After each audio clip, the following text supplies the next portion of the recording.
Welcome to Empire Building. I'm Wendy Papazan, and together with my 4 co-hosts, we bring you weekly unfiltered conversations about leadership, growing a big empire, and living on your own terms. I'm Kimber Levitt-Mankiti. We are investors and wealth builders with over $75 million in combined net worth. I'm Sarah Reynolds. We are visionaries who've built more than 50 businesses with over $122 million in annual revenue. I'm Tiffany Fikes. We've led thousands of people and do it all while being pretty good moms. And I'm Seychelle Van Poole. We are your podcast to learn how to build big businesses and even bigger lives.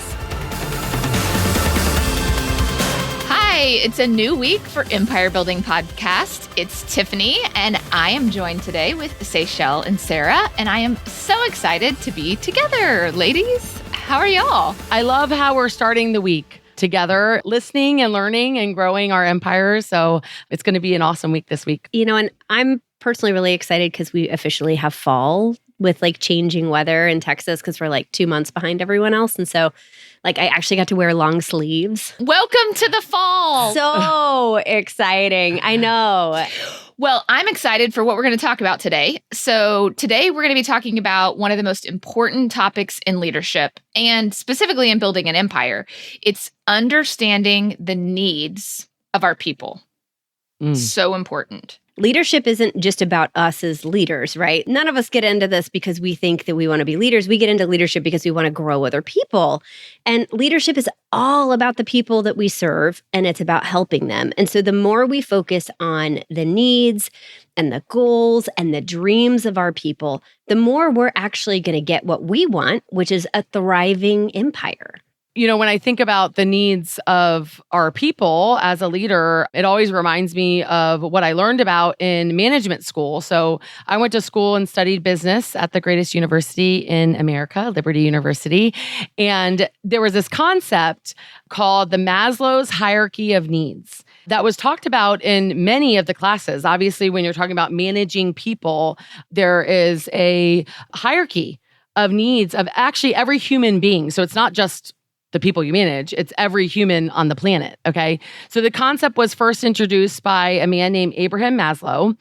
He was a psychologist in 1943.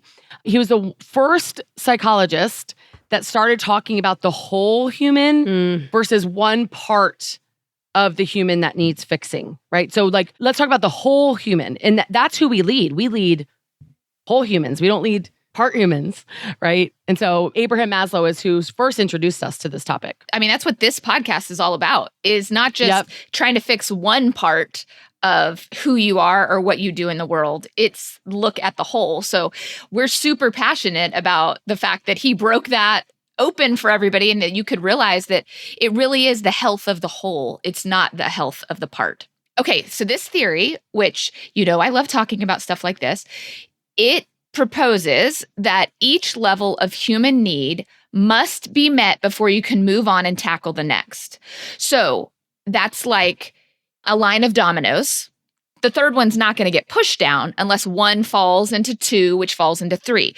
So he's saying you can't go above this order. You can't go out of order. You need to make sure that people are taken care of in the order that he proposes. That's what the theory says. So, number 1, it's physiological needs. Number 2, safety. Number 3, social. Number 4, esteem. And number 5, self-actualization. So we're going to break all this up for you, but let me go through them one more time. You start with the physiological, then you go to safety, then social, then esteem, ending at what we all want, which is self-actualization.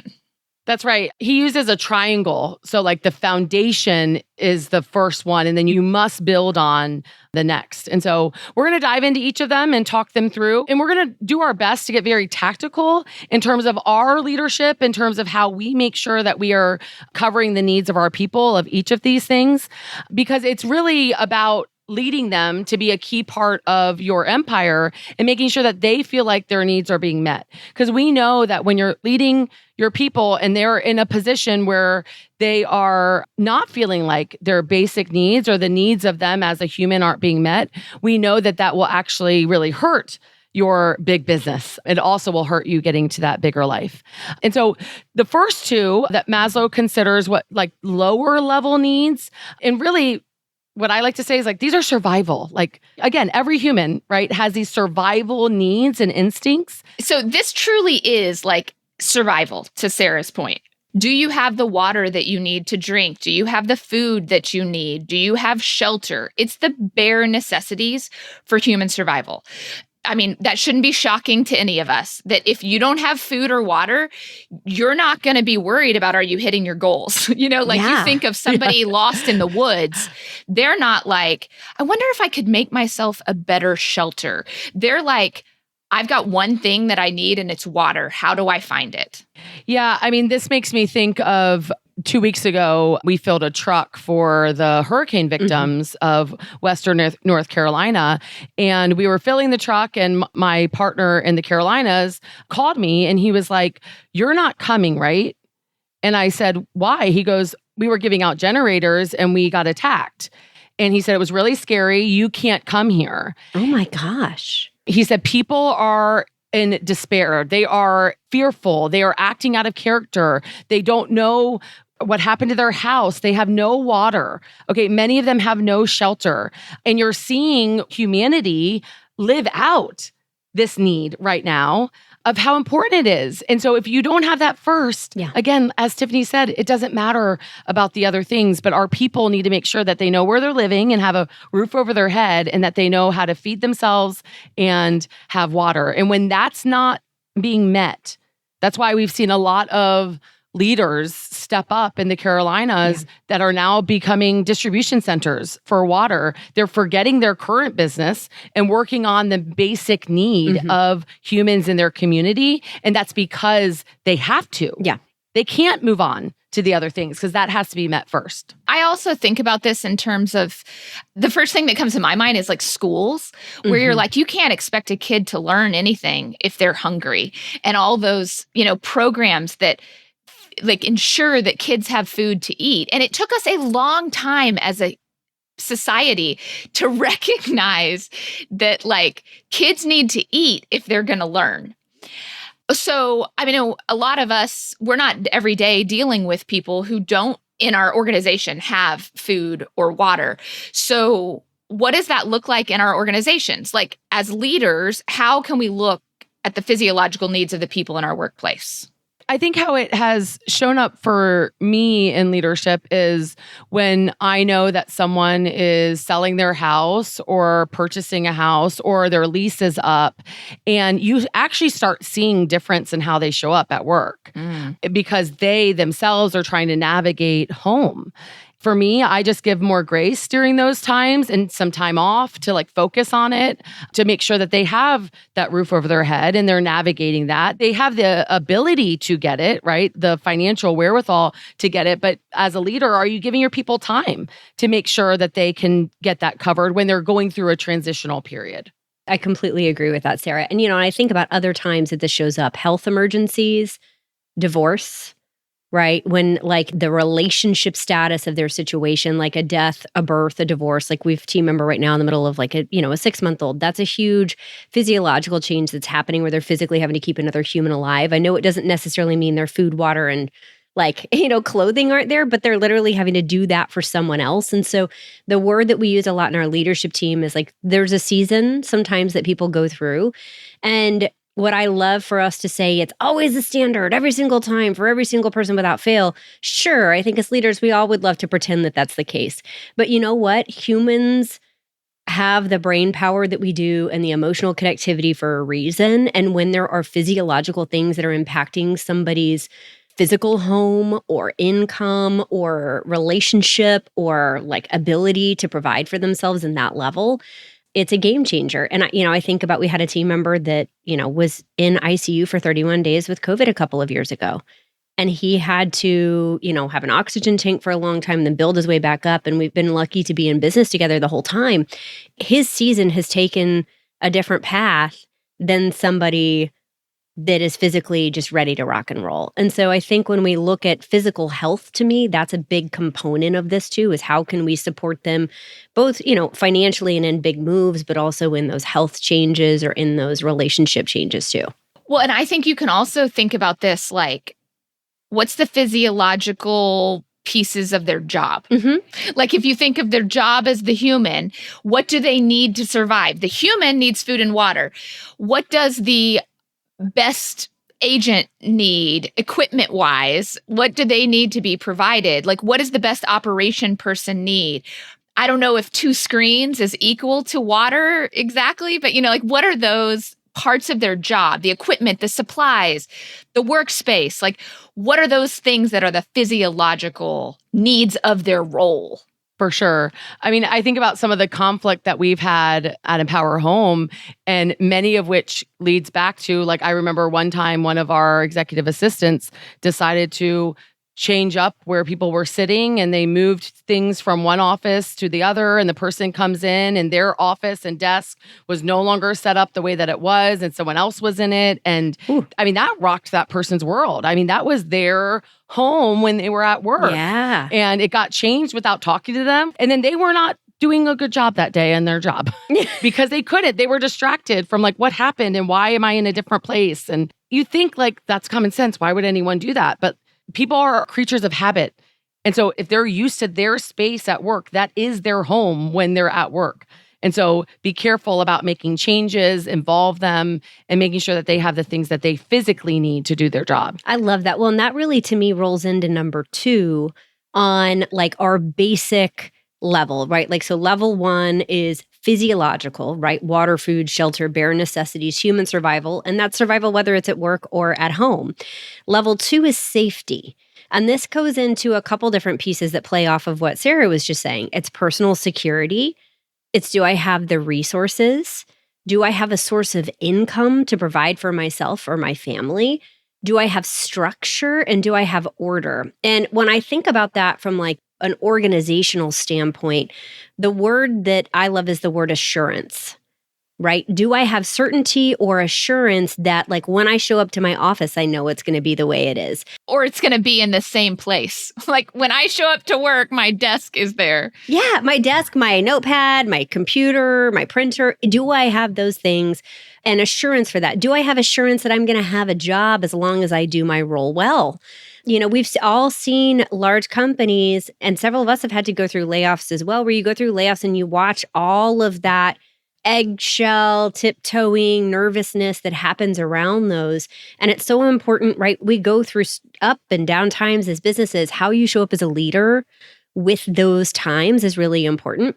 And I think that's where we as leaders can come from strength, right? There is a market change happening, and this is what this means for you, or this is what we are going to do.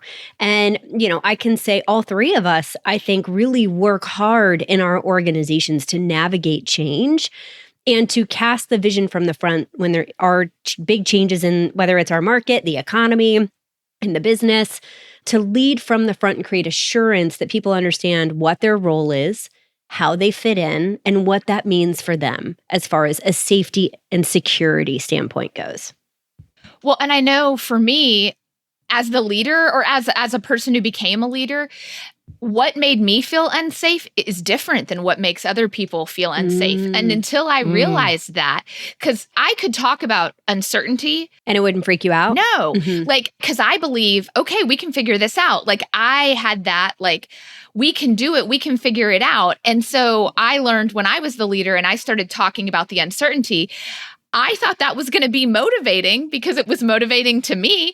And then I had to learn, oh, no. I'm like freaking some people out right now. I'm like pulling the rug out from under this one, the safety part of it. And so learning how to talk about the struggle and the reality in a way that preserves their safety has been a huge leadership lesson for me. That is such an awesome realization. I'm curious, like, because we've talked about the DISC assessment before, and a high S personality, right, is somebody that is steady, stable, consistent, loyal. Security is a big word for them, right? We know that like 70 to 80% of the population has some form of S in there. I'm curious, like, what things as a leader actually like kind of mess with your security? Like, have you discovered like different things that mess with your kind of mindset or headspace versus like a team member? Like a phrase like that can trigger me is if someone comes up to me and is like, hey, do you have a minute? Oh, yes. That's a security thing for me. It's literally a safety thing of I don't know if I'm about to get sued or if I'm about to get someone quitting or if I'm like about to get a really angry complaint from a client or if they just need help with their email password. Like I literally don't know. It messes with my sense of security when somebody says that phrase to me. And we all have little triggers. Like I'd be curious, if any of you listening have a team or a big business, maybe asking what some of those trigger phrases are so that you're careful not to, like, that's part of my, like, here's how you win with me and lose with me in my interviewing. I'm like, this is a trigger for me. And it gets back to literally a security and safety thing for me. And if you think about it, a lot of times, if you're an entrepreneur that is listening right now, which most of you are, okay, just like us, okay, you thrive in change. The reality is that 90% of your people do not. They actually fear change, and change is what makes them not feel safe. And so what I am very adamant about, I remember 3 to 4 years ago, every year as a leader, I have like a topic that I'm working on more and I study every book that's written. And it was probably 3 to 4 years ago, I picked change, like how to lead through change. And so much of the concepts about how to lead well through change talk about this, about how important it is in the midst of the change for our people to feel safe, right? So about a year and a half ago, I had to do my first ever reduction in force where I had to lay off 12 remarkable human beings and we didn't have the sales for it. And it was extremely excruciating for me to go through that. And I led through it well. And the reason why I can say that confidently is I didn't lose anyone after the fact because I understood that my job as the leader was to be as transparent as possible about why we made the choice that we did and that we made the choice that this is the only time that we can foresee us having to do it. Everyone's role is safe. Your job is safe. You have security that our company's not going anywhere because we made the hard decisions to reduce some overhead. But we're not going to be making those decisions in the future based on the trajectory that it's going. And I made sure to really reiterate safety. And so as the leader, what I want you to hear, the most important thing for you to hear during this part is, do your people feel safe with you? Like if you were to ask them, do they feel safe? Okay, there are signs of knowing they feel safe. When they get emotional, that means they feel safe, that they feel like they can let their guard down and that they feel like a safety talking with you, right? And so like, do your people feel safe? And then when you're going through a change, remember to increase communication and be as transparent as possible about what's happening and why it's happening to ensure that your people feel safe. I love that, Sarah. It's so well said. And the other thing I think about is like with a new hire or a growing organization, the way that you can create that safety and security is to make sure when you're hiring people, they really understand what their job actually is. I have personally failed so many times. Well, I mean, still, I think it's a challenge you run into sometimes where you think you know the job, they think they know the job, but you haven't literally gone line by line by line through the job. And all of a sudden, you're holding them accountable to what you believe the job description is, and they don't understand it. And they think it's something totally different, or they're not clear on their priorities. And all of a sudden, you're kind of going crosshairs with how your leadership is, or training, or accountability. And it really comes down to a misunderstanding, but that's where I see a lot of new hires in the first 6 months go sideways, is actually just not having security and clarity up front of like, here's what winning looks like, and here is the specific job I need you to do. And then they can have security knowing I'm doing the right thing. I'm doing the things that I was hired for, and I can go with confidence and move forward and know that I'm going to be rewarded for that activity. That's so good, Seychelle. And that is what makes someone feel safe, that they will have the continued income because they can meet your expectations because you were clear on them. And so this all goes into what Maslow called basic survival needs. So once the basic survival needs have been met, now we move to what many of us focus on. And so like, I think it's important that we talked about the basic because sometimes we just think that's not sort of our job to do, but it absolutely is in terms of the need of our people. Maslow, I think, would argue it's most important to make sure that those are met first. And so, but then the three next levels are sort of the higher ones. They're in what Maslow would call the emotional fulfillment bucket. Okay. The more fun ones, or, that's really fitting their emotional needs. So the third level is called social. Okay. And so social is friendship, intimacy, community, sense of belonging, right? I think we learned, through COVID, how important human connection is to society, to us as human beings, how important a hug is, and being in the same room and sensing all of the things together versus just always online, right? So how I like to look at this is really connection to the mission. Like, so do your people feel connected to the mission together, that they're not on their own? They're part of a community that is trying to accomplish something much bigger than themselves. And do they understand their role in the mission, right? And can they feel like they're a contributing member to where they have buy-in to the community? They have buy-in to the decisions, to where it's not just top-down type of leadership. Like, I'm going to tell them everything. Are you building that community around decision-making and about the mission, accomplishing the mission? Well, and this would also be why people are so much more satisfied at work if they have one friend at work. Yes. That's the base level, like the friendship connection. So they need to be connected to the mission, but they also need to be connected to humans and feel known and like they belong. And so I think that's also why one-on-ones are so important, because it's your opportunity as the leader to say, I see you and I know you. And it can be an encouraging conversation. It could be, you may need to be a coach, you may need to be a cheerleader, but like, I know you. And because I know you, either how can I help you succeed because I see where you're not succeeding, or man, you're knocking it out of the park. Let's talk about like the next opportunity for you. And that feeds the lowest high level, I guess, of social needs that they have. Are they known? Do they have a friend at work? I think this is why, we see higher retention rates and things with female leadership. And this is not a dig to all of our amazing male listeners. And I think it's something I believe that a lot of men should learn from females' natural instincts of building those deep relationships and building those connections and building that community, that collaborative community, to where people feel like they belong. Right. And so I know that so many of us are good at building that collaboration to where people feel seen and are part of something. And that's through friendship, that's through one-on-one, that's through building a community that's around a mission. I would tell you that if you struggle with collaboration and you're losing a lot of people, that's probably because your people are not feeling that you are fulfilling their social need that they have. They have a social need. And we have to fulfill it as the leaders, or set it up to where it can be fulfilled. I love that. I don't know if y'all could relate to this, but early in my career, I don't know, we're all kind of around the same age. Like early in our careers, it was really rewarded to be aggressive and like almost masculine in your leadership style.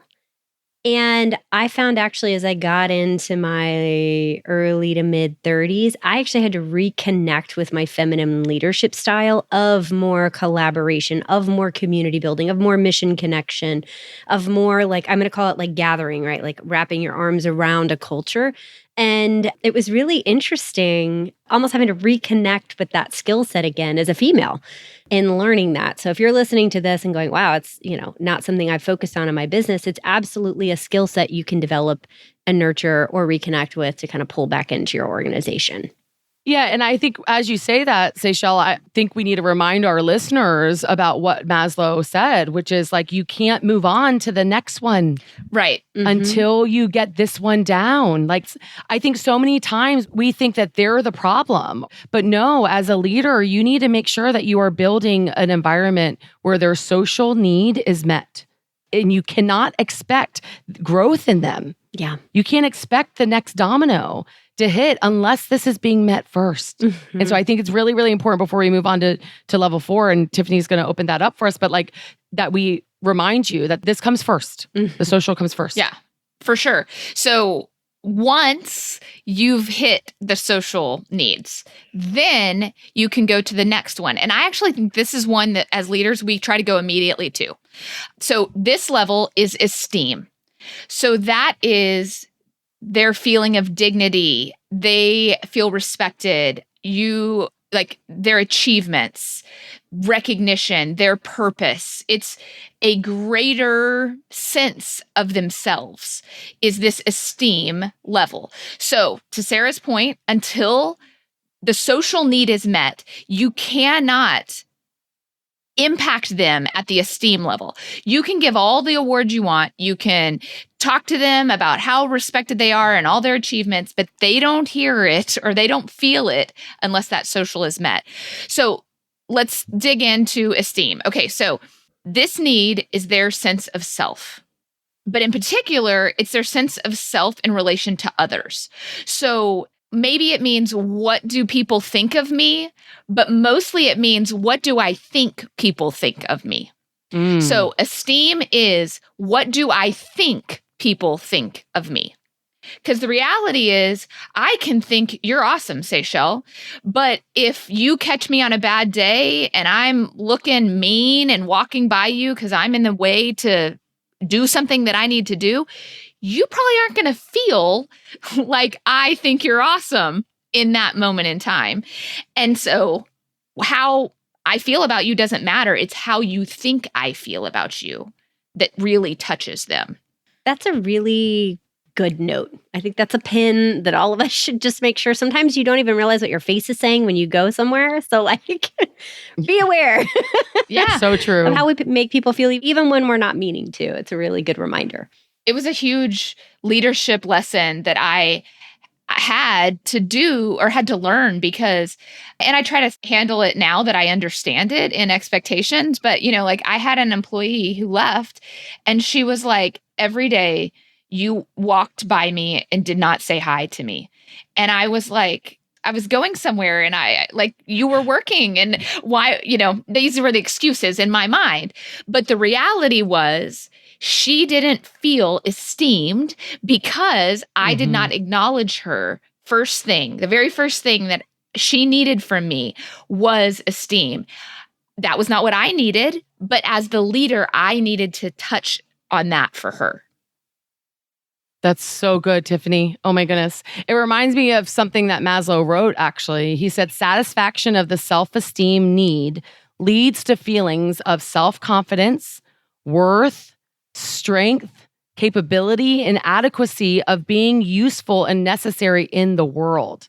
So like, our people need to feel needed and that they have our confidence that they're getting worth and value from the role that they play, or else they will go somewhere else where that need is being met, right? What Maslow's saying is every human, this is the fourth level of their hierarchy of needs. They need this. And so as the leader, are you creating an environment where they're getting that? Two ways you can create a system around that for your culture is have a dedicated time that you're doing bucket filling and recognition for team members that is on as scheduled as a part of one of your things that you do for your team.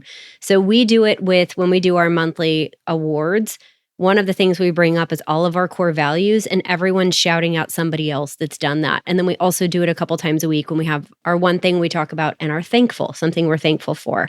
Another way you can build this in is when somebody does something really good in your organization, oftentimes it's just check they did it. Take a quick breath.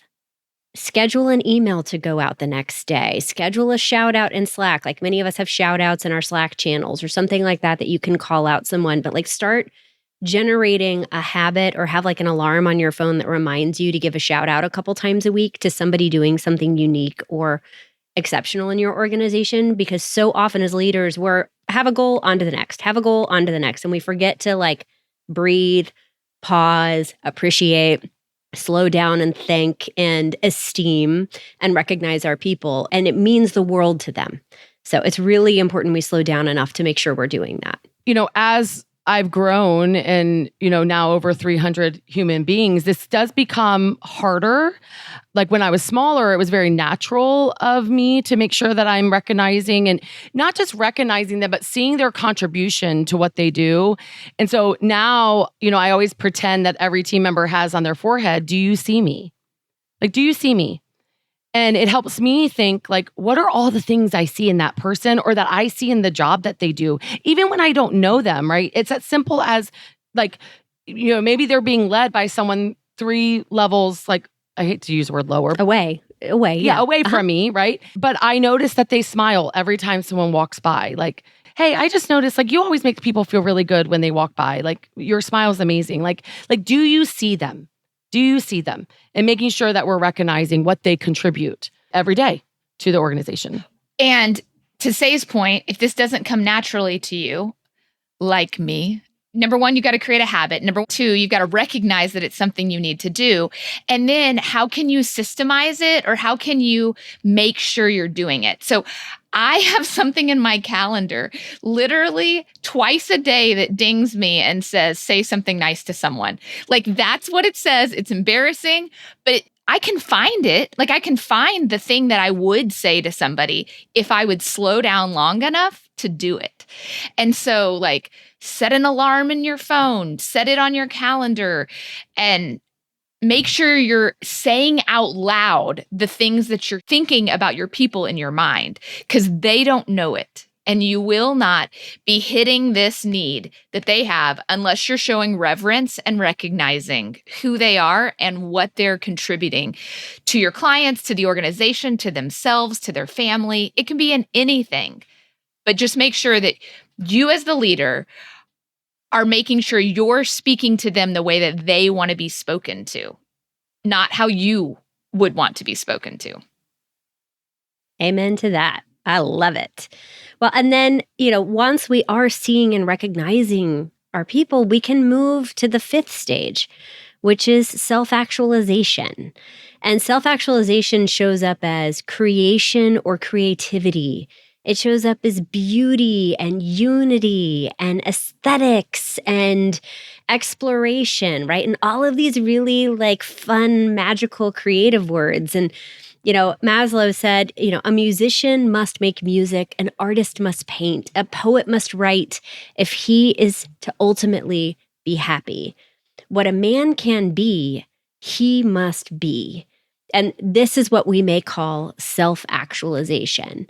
But until we've gotten everything else, we can't get to this phase, right? And so the first words, that all of us think about when we think about this is like achievement and fulfillment, right? When it comes to leadership, are you developing your people to make decisions? Are they empowered to take risks? Are they involved in the shaping of the team's mission or direction or contribution?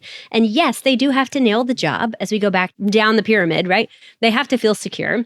They have to feel seen. But when they're doing all these things, then they're contributing at a higher level because they feel like it's also theirs.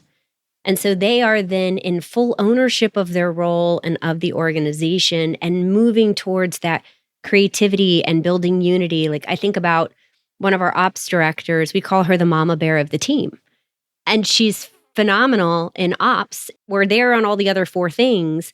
And she shows up like one of the CEOs of the organization because she is creating systems and she's helping keep people in line and she's helping to onboard people and she's doing all of these other things in addition to her role that are really ownership looking in our organization. But it's because she feels all those 4 below that she feels like she has the authority and autonomy to do some of the more leadership-oriented things. So good, Seychelle. That means that you've done an awesome job fulfilling her other needs, right? I mean, I hear from leaders all the time, leaders at Empower Home, and then also leaders just around the country saying, why do my people ask me everything?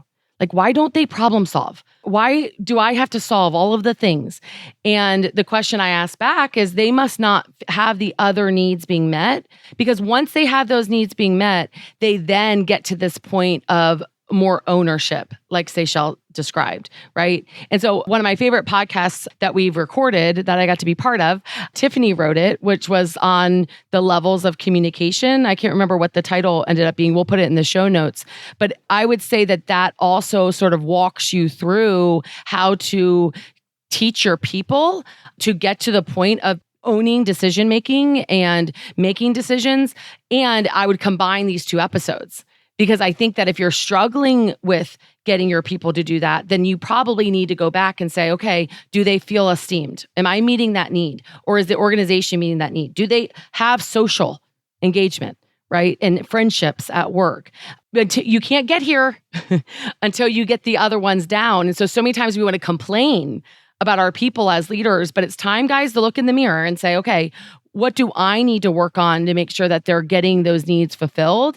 And then you hold the line about, okay, I need you to own more in terms of problem solving and things like that.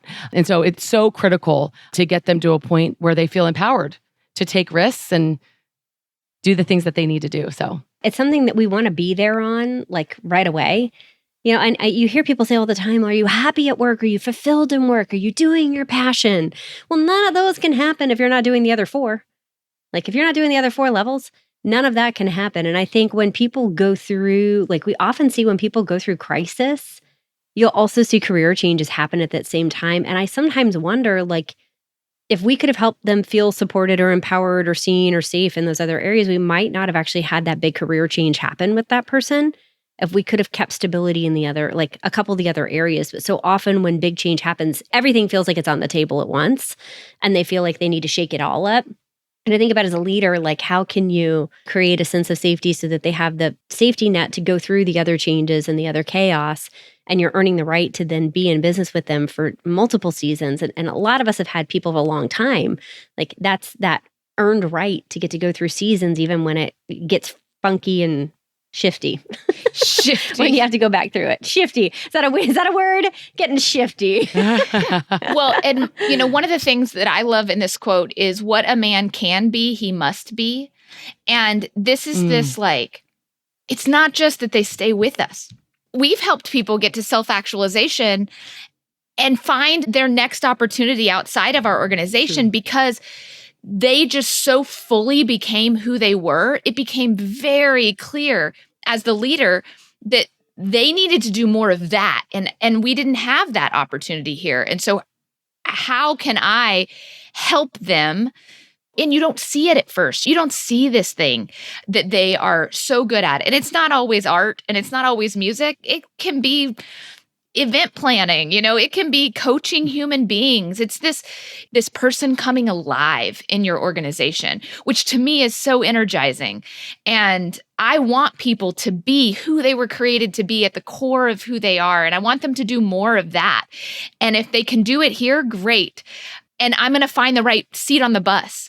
But at the end of the day, I just want to be developing humans into the greatest version of whatever that is for themselves. And I have to recognize that the other steps, I don't get to jump here. I mean, maybe it's just me, but I just want to jump right here with people. Yeah. Yes. And that's not how it works. And so that's why this episode is it's such a good reminder for me of, all right, you got to stack them up. And if one pulls out, you got to go back down. Like, say to your point, when somebody goes through something shifty in their life, none of this stuff at the top matters anymore. We're going right back down to emotional or relational or, whatever that thing is that shifted. What's so interesting is like other leaders in the organization, sometimes when that rocks the boat, they'll be like, I don't get it. They were doing so well. Why don't they just do their job? Why don't they do X, right? Why don't they just get it together? And it's like, no, you don't understand. Like their literal fundamental like sense of human being right now is rocked. Mm-hmm. And whether it's a newborn child or a divorce or a moving apartments or houses or whatever it is, like it rocks you back down to level one and you got to work it back up. And sometimes that's a season. Sometimes it's not immediate. And being willing to be patient as a leader and work with them through that, if they're a good human and a good contributor, is a gift we get to give those people in those seasons. So true. So true. Well, I always love recording this podcast because I grow, I learn, this has been such an awesome episode. I've had so many ahas myself of like things that I need to work on, right, in my leadership. And it's so important for all of us to remember, right? There is a hierarchy to every human's needs. And as a leader, you are gifted humans to lead. And so the hierarchy is physiological. That's safety, right? So do they feel safe? Do they have assurance that their needs are going to be met? Social, right? Friendship, community, belonging, esteem. Do they feel respected? Do they have dignity in the job that they do? And do they feel that from you, from the people around them? Right? And then self-actualization, getting to the part where they actually have more ownership. They can be creative. They can come up with things to make your organization and business better. And we know that if all of us dive in to becoming a leader that really learns, studies these needs, and then works with each of our humans that we're leading to help them in the need that they're in at that moment, we know that that will lead to you building a really big business. And, it also leads to you building that bigger life because boy, is it fulfilling. We reach self-actualization ourselves as leaders when we're able to accomplish that. So get out there this week, have an awesome week, pour into your people, be looking at their needs, and at the same time, make sure you're taking care of yourself too to lead that big life. Thanks for joining us today. Bye, guys. Bye, guys. Have a great week.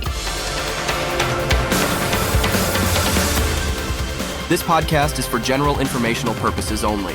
The views, thoughts, and opinions of the guest represent those of the guest and not KWRI and its affiliates, and should not be construed as financial, economic, legal, tax, or other advice. This podcast is provided without any warranty or guarantee of its accuracy, completeness, timeliness, or results from using the information.